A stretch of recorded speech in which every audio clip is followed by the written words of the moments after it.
आलस्य से आप परेशान हो चुके हैं और जिंदगी में सब कुछ बुरा बुरा लगता है, कुछ करने में मन ही नहीं लगता है। दोस्तों, अगर आप इस कहानी को पूरी ध्यान से सुन लेते हो तो वीडियो के लास्ट तक आपका आलस्य खत्म हो जाएगा और मैं विश्वास के साथ कह सकता हूँ जीवन में आपको कभी आलस्य नहीं आएगा।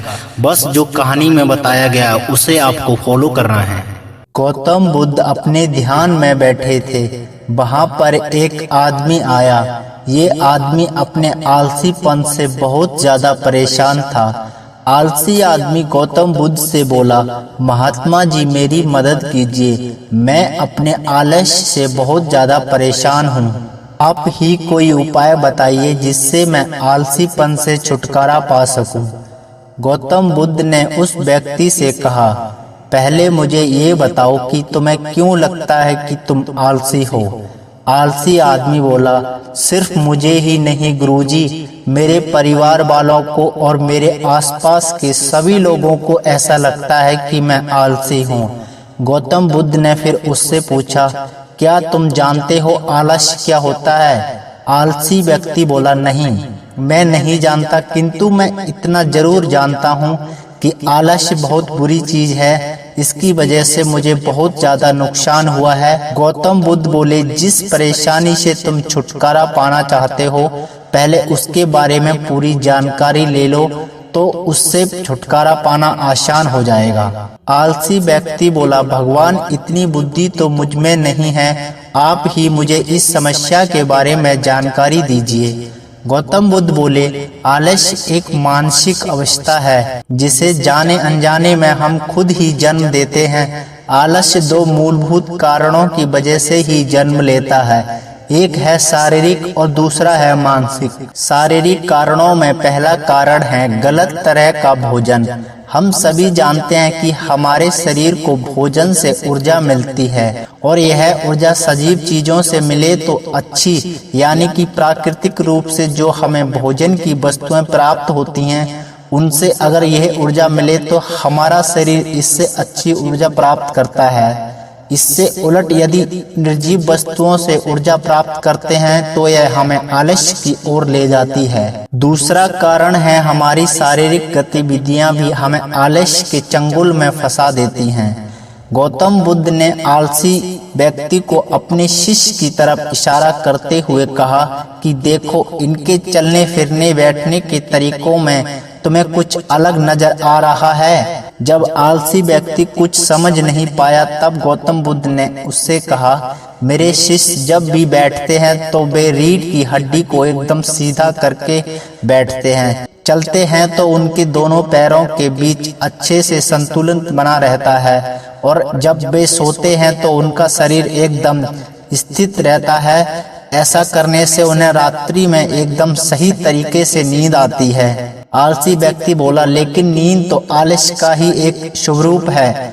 बुद्ध बोले, हाँ, अगर उसे ज्यादा मात्रा में लिया जाए तो। बुद्ध ने इस बात को आगे बढ़ाते हुए कहा, नींद कम मात्रा में लोगे तो तुम्हें अगले दिन थकान महसूस होगी और ऐसा करने से ज्यादा आलस शरीर में आएगा। नींद ज्यादा लोगे तब भी यही परिणाम होगा। इसलिए नींद को ना ज्यादा ना कम, एकदम सही मात्रा में लेना अति आवश्यक है। आलसी व्यक्ति बोला, हाँ, यह तो मैंने अनुभव किया है। बुद्ध बोले, अब मानसिक कारणों के बारे में जान लो। मानसिक कारणों में सबसे पहले हमारी पुरानी गलत धारणाएं। अक्सर ऐसा होता है कि हम पहले जिन कामों में असफल हो चुके हैं हमारे अंदर ऐसी भावनाएं बन जाती हैं कि हम उस काम में हमेशा असफल होते रहेंगे, जिस वजह से हमें उस काम को करने में आलस्य आता है। ऐसी धारणाओं से छुटकारा पाने का एकमात्र उपाय यह है कि हमें अपने मन को ये समझाना चाहिए कि पिछली बार हम जब उस काम में असफल हुए थे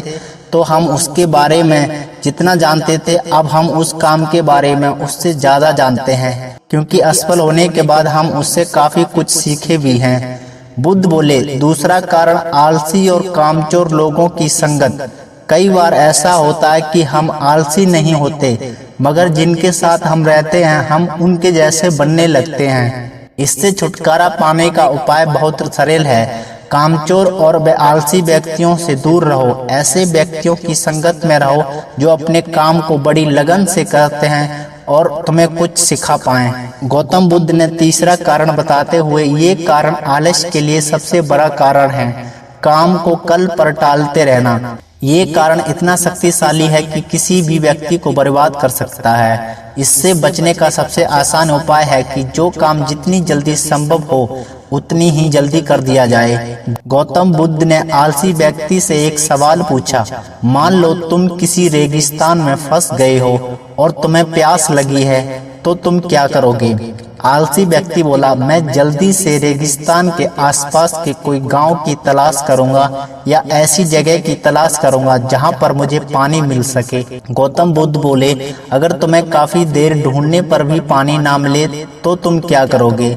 आलसी व्यक्ति बोला, मैं तभी भी अपनी तलाश जारी रखूंगा, क्योंकि ऐसी परिस्थिति में मेरे पास कोई और दूसरा विकल्प तो होगा ही नहीं। गौतम बुद्ध बोले, बिल्कुल सही, और यही है मानसिक स्तर पर आलस्य का चौथा कारण। किसी भी निश्चित लक्ष्य का ना होना ये भी आलस्य की ओर लेकर जाता है। अब सुनो पांचवें कारण के बारे में। गौतम बुद्ध बोले, सोचो कि तुम्हारे पास काफी सारे सोने के दाइने हैं जो तुम्हें एक जगह से दूसरी जगह लेकर जाने हैं। तुम चलते चलते थक जाते हो और किसी पेड़ के नीचे बैठ जाते हो और तभी तुम्हें दूर से तुम्हारी तरफ दौड़कर आ रहे डाकू दिखाई देते हैं। तो क्या आप तब भी आलस्य करके वहीं बैठे रहोगे या ऐसी परिस्थितियों में तुम वहां से उठकर दौड़ने लगोगे? आलसी व्यक्ति बोला, जी मुझे वहां से दौड़ना ही पड़ेगा, नहीं तो मेरी जान और सोने के दाइने दोनों खतरे में पड़ जाएंगे। बुद्ध बोले, यानी तुम्हारे पास एक ठोस वजह होगी दौड़ने के लिए। यही आलस्य का पांचवा कारण, किसी भी काम के लिए ठोस वजह ना होना। आलस्य व्यक्ति महात्मा बुद्ध की बातों से संतुष्ट हुआ और वह बोला, महात्मा जी, अब आलस्य के बारे में सब कुछ जान चुका हूँ। अब मैं इन सभी कारणों पर काम करूँगा और मैं अपने आलस्य को दूर भगाऊंगा।